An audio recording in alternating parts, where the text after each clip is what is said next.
So we are back on page 3, or the extra page of your notes, and looking at example 1, which we've just finished.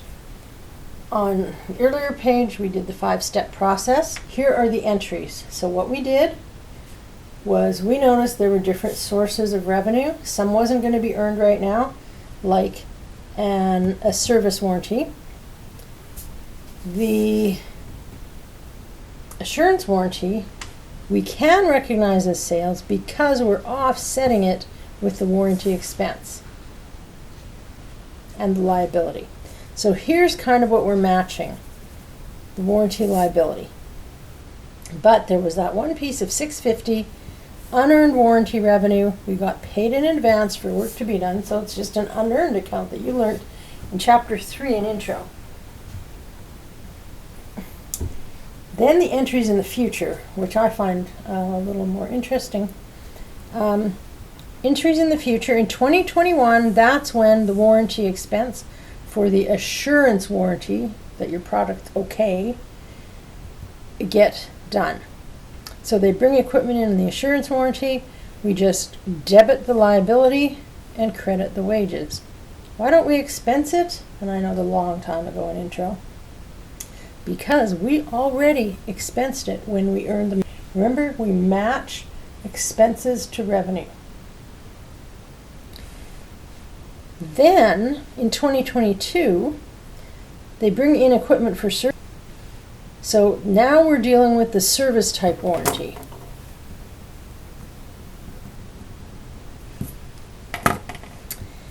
And that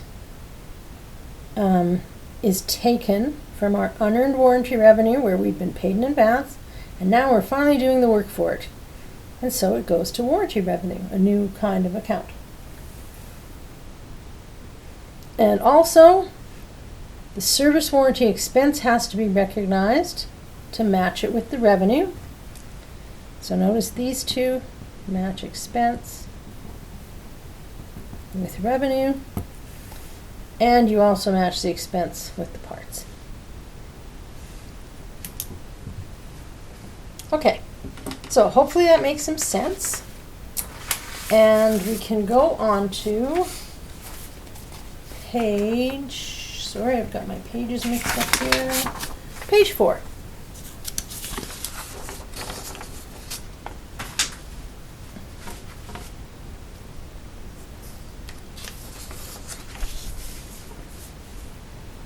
So on page 4 we have example 2, allocation of a transaction price. Okay. So let's go through here and we're going to do our 5-step process again, just so you can see how it works. So, Crankshaft Company manufactures equipment. The products range from simple automated machinery to complex systems with numerous components. Now, selling prices range from $200,000 to $1.5 million, are quoted inclusive of installation. So they all include installation in the price. Now, that installation doesn't involve changes to the features of the equipment to perform to specifications. Okay, so we're not doing any modifications, which would be a separate source of revenue, and then doing the installation or anything like that. So that's why they added that line in.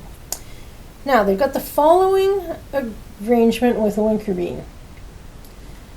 Winkerbean purchased equipment from Crankshaft on May 2nd for a price of $1 million, and also contracts with Crankshaft to install the equipment. Now, this is a very important line. Crankshaft charges the same price for equipment, irrespective of whether it does the installation or not. So, if Crankshaft had said, "Yeah, I don't want you to install the equipment," they go, "Well, the price is the same." Okay? Now, using market data, Crankshaft determines the installation service is estimated to have a fair value of $50,000. The cost of the equipment is $600,000. Winkerbean is obligated to pay Crankshaft the $950,000 on delivery of the equipment and the balance on the completion of the installation. So, Crankshaft delivers the equipment on June 1st, 2020, completes the installation on September 2020. Now, assume the equipment and the installation are two distinct performance obligations that should be accounted for separately. So that's telling us those are two separate pieces.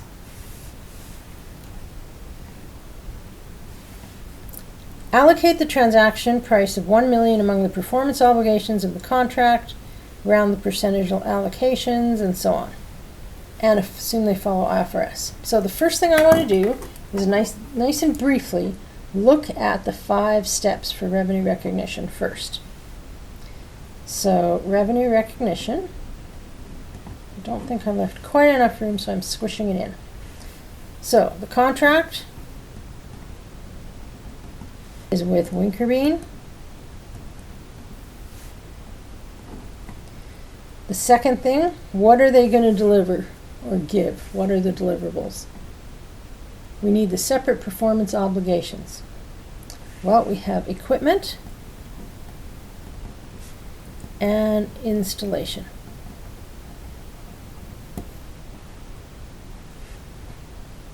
Okay, the total transaction price is, where does it say? Oh, price of $1 million, and they set it up here as well. 1 million. Okay, now we have to allocate the price to the separate performance obligations.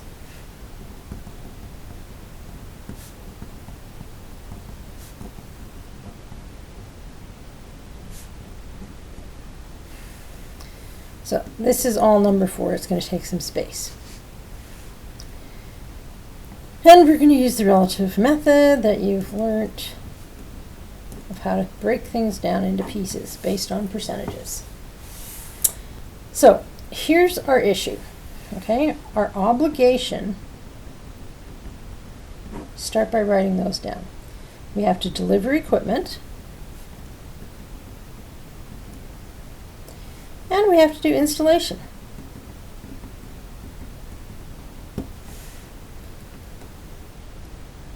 Now, we have to look at what the market price is. So, to deliver the equipment or give the equipment, we said it's $1 million. And here's the key, whether or not they use your installation services.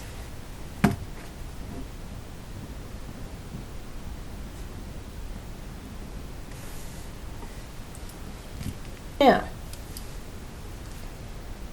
so if they don't want installation, it's $1 million no matter what. That's why it's at $1 million. If it said it's $950,000 to deliver, installation is $50,000, and if you don't want the installation, it's only $950,000, then that's a different thing. Okay? So, how much is the installation worth? Well, up here it says using market data, the installation service has $50,000. So that is there. So our total is 1050000. Okay? So this, you can think of the market price as the standalone selling price.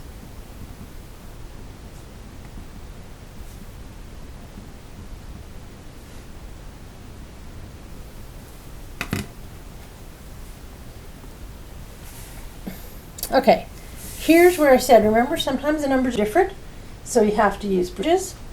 And here's the exact scenario. The market price of the delivery or the equipment and the installation is actually $1.05 million. But what's our traction price, the actual cost they have? a million. Okay? So, how should I organize this? But we have to break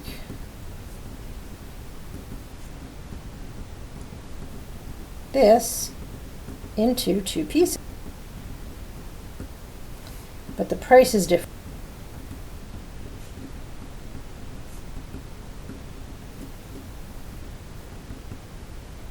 Okay? So we're going to use ratios.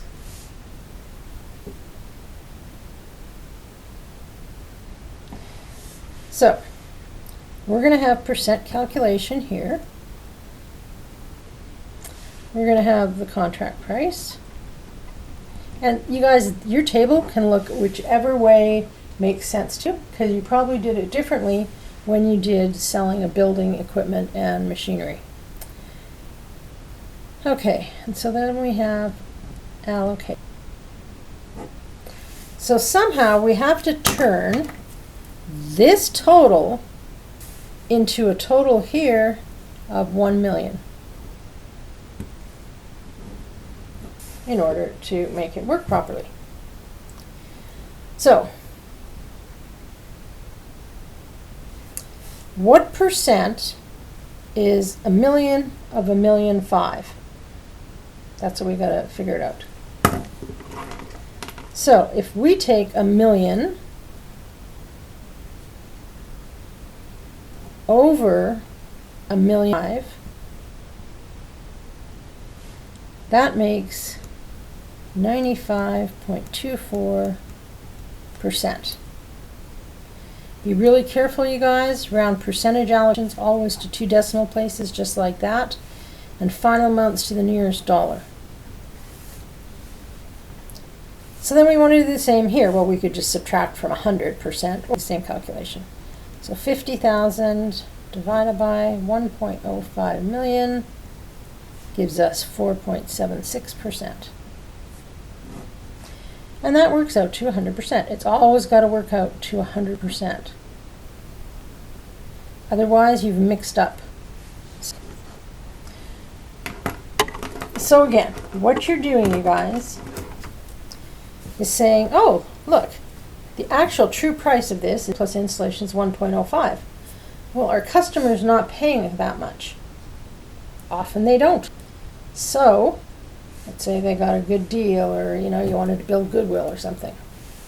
That would be the market price, but they'd be paying 1 million. So we take these percentages and apply them to $1 million.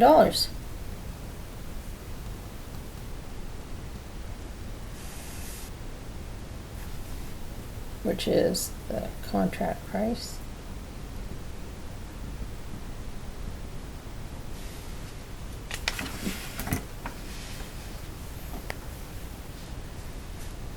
Okay, and you end up then with 9, 5, 400, and 47600. And that equals 1 million. Okay, I'm just going to recap briefly. Here's the obligations we have. We need to know their market price. If the delivery never included installation, it would probably be 900,000. Everything would work out and we wouldn't have to do this calculation. But because these two numbers don't add up to what they paid, we have to do some little fancy percentages, apply what they're actually paying, and that's how we break down our sources of revenue.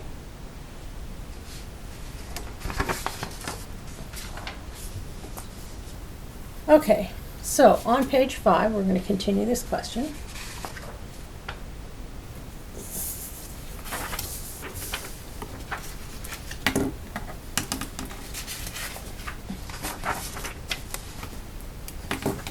Actually, we're going to go back to page 4 because I didn't finish step 5. And what is step 5? Do the entries, right? So I just added number 5 down here. Do the entries.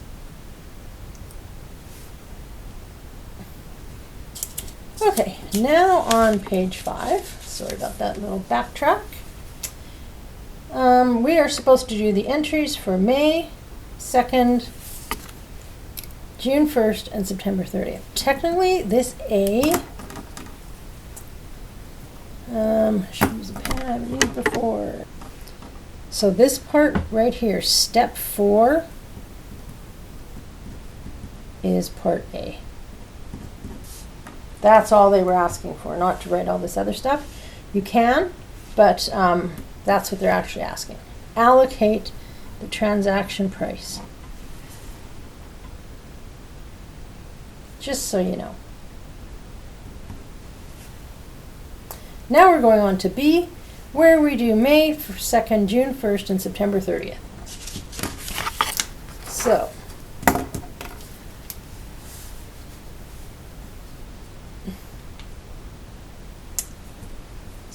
I can't even hold my little paper straight. This is example 2 continued.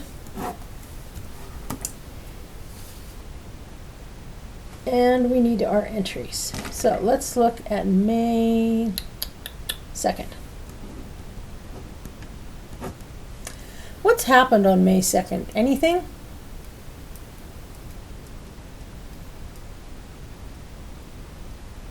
Well, have they delivered anything? No. Have they signed a contract? Yeah. So, neither has no entry. Neither party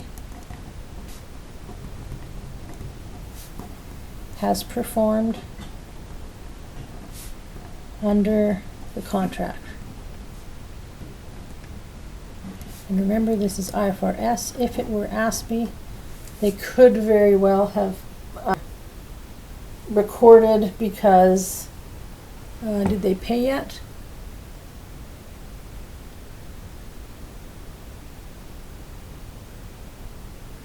Wasn't 100% clear when they paid.